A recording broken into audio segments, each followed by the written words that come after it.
हाय नमस्कार बंधु। आज हिंदू नववर्ष का शुभारंभ प्रातः सूर्योदय के साथ ही हुआ। स्मरण रखने के लिए यह बात काफ़ी है कि जिस दिन चैती दुर्गा का कलस्थापन होता है वही हिंदू नववर्ष का आरंभ होता है और पूरे वर्ष हमको यही वर्ष नया वर्ष के रूप में मनाना पड़ेगा। और इस वर्ष विक्रम संवत 2081 यानी 2081 में हम प्रवेश कर चुके हैं और इसकी मंगल कामना आप सबों का करते हैं। आप सबों की मंगल कामना है मेरे तरफ से आपके और आपके परिवार को यह पूरा नव वर्ष मंगलमय हो, बहुत ही समृद्धशाली हो। आपके परिवार को ही नहीं आपके आसपास समाज का भी कल्याण हो तथा मेरे इस परम पूज्य भारत माता भारत राष्ट्र का भी कल्याण हो। आज मैं इस अवसर पर कुछ अपना उद्बोधन करना चाहता हूँ जिसे मुझे आशा है कि आप लोग निश्चित रूप से सुनेंगे। अगर अच्छा नहीं भी लगे तो कम से कम पूरा सुनने का प्रयास कीजिएगा। हो सकता है कि हमारे विचार आपके विचार न मिले तो भी सुनने का प्रयास कीजिएगा। आगामी आने वाले इसी माह में 19 तारीख से चुनाव का प्रथम चरण आरंभ होगा और मतगणना 4 जून को है। यानी यह पूरे लगभग 19 तारीख से लेकर अगले माह के लास्ट तक चुनाव को हम लोगों को झेलना है या संपादित करना है, यह मेरे ऊपर निर्भर करता है। हमें इस संबंध में 2-4 शब्द इसलिए कहने हैं क्योंकि यह जो 2024 का इलेक्शन अपने यहाँ हो रहा है इसमें आपकी ड्यूटी इतनी ही नहीं है कि आप अपने जाकर के मतदान कर लें और समझ जाए कि चलो मैंने अपना कर्तव्य पूरा किया। नहीं, मेरा आपसे निवेदन है कि आप मतदान अतिशीघ्र सवेरे ही कर लें और पता करें कि किसी भी परिवार का एक भी सदस्य, चाहे वो विकलांग हो, बीमार हो, किसी भी प्रकार से हो, कोई भी बचने नहीं पाए। क्योंकि यह कहना मेरे लिए बड़े ही गर्व की बात है। यह 2024 का इलेक्शन सिर्फ आपका इलेक्शन नहीं है, यह सिर्फ भारत का इलेक्शन नहीं है, यह पूरे विश्व का इलेक्शन है और पूरे विश्व की दृष्टि आपके ऊपर, मेरे ऊपर टिकी हुई है कि हम भारतवासी किस विचार और किस मानसिकता के हैं। 4-5 देशों को छोड़कर शेष सभी देश में से कुछ तो न्यूट्रल हैं, लेकिन कुछ ऐसे गिद्ध दृष्टि लगाए हुए हैं भारत पर कि भारत को विखंडित करना चाहते हैं, विघटित करना चाहते हैं। वो चाहते हैं कि भारत टूट जाए।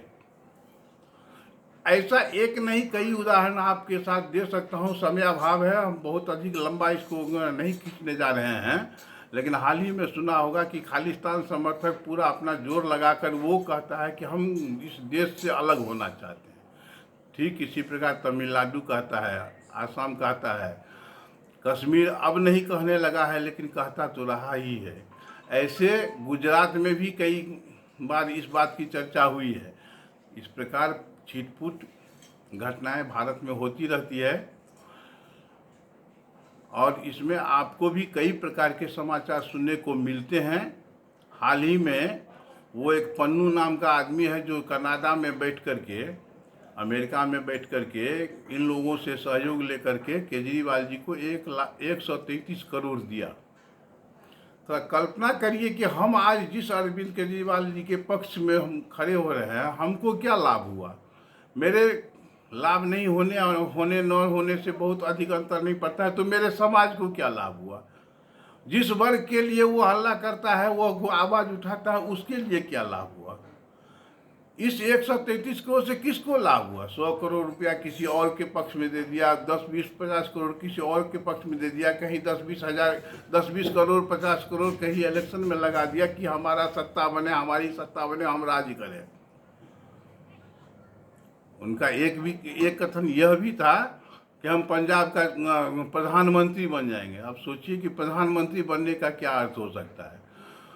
इससे पहले चाइना और पाकिस्तान से कई बार फंड आए और वह किसी गिने चुने परिवारों को मिला। भारत के समाज को या भारत के मानसिकता को, भारत के लोगों को क्या मिला? वही बेरोजगारी, वही अशिक्षा, वही महंगाई तो हर दिन बढ़ता रहा है।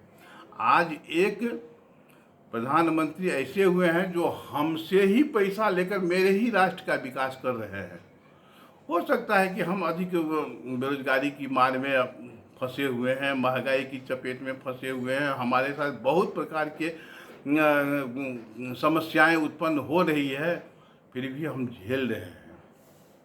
अब आप ये सोचने के लिए मजबूर हुए कि यदि आप अगर इस समूचे विश्व को अपनी शक्ति दिखा देते हैं कि हम किस प्रकार की मानसिकता के लोग हैं, तो उन लोगों का विजय और विजय दोनों उस पर निर्भर करता है कि हारता है वो, या उसकी मानसिकता हारता है, या हमारी मानसिकता हार जाती है। अभी भी लोग चाह रहे हैं कि भारत को 3-4 और टुकड़े कर दिए जाएं। न्यूज़ आप लोगों को पता है, मैं किसी का पक्षपात नहीं कर रहा, किंतु एक बात तो सोचना पड़ेगा कि रसिया में पुतिन जी को पुनः राष्ट्रपति बना दिया गया निर्विरोध, और कई देशों में इजराइल का जो है सो प्रधानमंत्री पुनः निर्विरोध आ गया। क्योंकि इन लोगों को लगता है, जापान के प्रधानमंत्री पुनः निर्विरोध आ गए, इन लोगों को लगता है कि नहीं, ये नेता हमारे देश के लिए बहुत अधिक लाभदायक हो सकते हैं, इसीलिए उन्हें निर्विरोध चुना। लेकिन कुछ ऐसे भी हैं जो चाहते हैं कि नहीं, भारत में बीजेपी का शासन नहीं रहे। मैं बीजेपी का प्रवक्ता नहीं हूँ, किंतु सत्यता से अवगत कराना मुझे लगा कि कराना चाहिए। मेरी बातें अच्छी लगी हो या बुरी लगी हो, पूरा सुन लीजिए। इसके पश्चात आप यह सोचने के लिए विवश हो जाइएगा कि कनाडा से बैठकर, अमेरिका से बैठकर, इंग्लैंड से बैठकर, बहुत सारे देशों से बैठकर लोग फंड वहाँ से भेज रहे हैं और यहाँ के लोगों में एक अलगाववाद पैदा करने के लिए उसे पैसे दिए जा रहे हैं, जिससे सर्वसाधारण को कोई लाभ नहीं है। आज दलित भीम मीम और अल्पसंख्यक और आदिवासी कह करके कई नेता करोड़पति भीख मांगने की स्थिति में चंद्रशेखर रावत था, और आज हवाई जहाज से यात्रा कर रहा है। कन्हैया कुमार हो, उसका मकान देखिएगा तो पहले भीख मांगने की स्थिति में था, आज वो करोड़पति है, इलेक्शन लड़ रहा है। यह सब कहाँ से आया?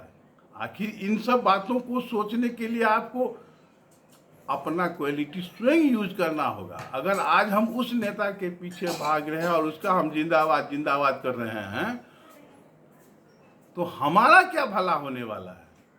न तो मेरा भला होने वाला है, न ही मेरे देश का भला होने वाला। अब हमको क्या सोचना चाहिए, क्या करना चाहिए? हम अपनी शिक्षा, अपने ज्ञान, अपने बुद्धि विवेक को हम किस प्रकार से यूटिलाइज करें और कहाँ डालें, क्या करें, यह मेरे ऊपर निर्भर करता है कि भारत के लोग कॉन्शस हुए हैं या नहीं। इसका मुंह तोड़ जवाब इस विश्व के इलेक्शन को देना है। यह 2024 का जो इलेक्शन होने जा रहा है वह भारत का इलेक्शन नहीं है भैया। मैं निवेदन करके कहता हूँ, जितनी दृष्टि आपकी है, जितने कॉन्शस आप हैं, उससे अधिक दृष्टि पूरे विश्व का भारत पर है। पूरे विश्व के लोग यह जानना चाहते हैं कि भारत वास्तव में आने वाले 10 वर्षों में आदरणीय होगा या नहीं। भारत इसी स्थिति में रहेगा या और इससे भी विघटित हो जाएगा। एक समय हुआ करता था कि भारत के फैक्ट्रियों को बंद करने की बात चल रही थी और बहुत सारे फैक्ट्रियाँ, छोटी छोटी फैक्ट्रियाँ बंद हो गई। क्योंकि उससे सस्ता में चाइना से सामान आ रहा था। और आज अगर यह राष्ट्र अपने ऊपर खड़ा होने की बात कर रहा है तो इस राष्ट्र को साथ देना चाहिए। जबकि आप देख रहे हैं कि बड़े बड़े नेताओं के भाषण में अडानी को दे दिया तो अंबानी को दे दिया तो टाटा को दे दिया तो बिरला को, अरे भैया भारत का उद्योगपति है उसको दिया, वो आगे बढ़ रहा है, वो भारत को टैक्स देता है, भारत का सारा क्रियाकलाप उसी पर निर्भर करता है, तो फिर हमको इसमें दिक्कत क्या है? आज अगर भारत समृद्ध होगा तो विश्व के बहुत सारे बड़ी बड़ी कंपनियों का मुंह भारत की ओर आ रहा है कि नहीं, अब हम कहीं और नहीं, भारत में हम इन्वेस्ट करेंगे, क्योंकि यहाँ की सरकार सकारात्मक सोच की सरकार है। तो भारत से बाहर के लोग हमारे बारे में क्या सोच रहे हैं और हम किसके बारे में, हम अपने ही नेता के बारे में क्या सोच रहे हैं, थोड़ा सा इस पर आप लोगों का गौर करना, ध्यानाकर्षण करना आवश्यक है। हमको दिखाना है कि हम पूरे विश्व में सबसे महान थे, महान हैं, महान रहेंगे। भगवत कृपा से एक नेता ऐसा मिला है जो राष्ट्र को आगे की ओर ले जा रहा है।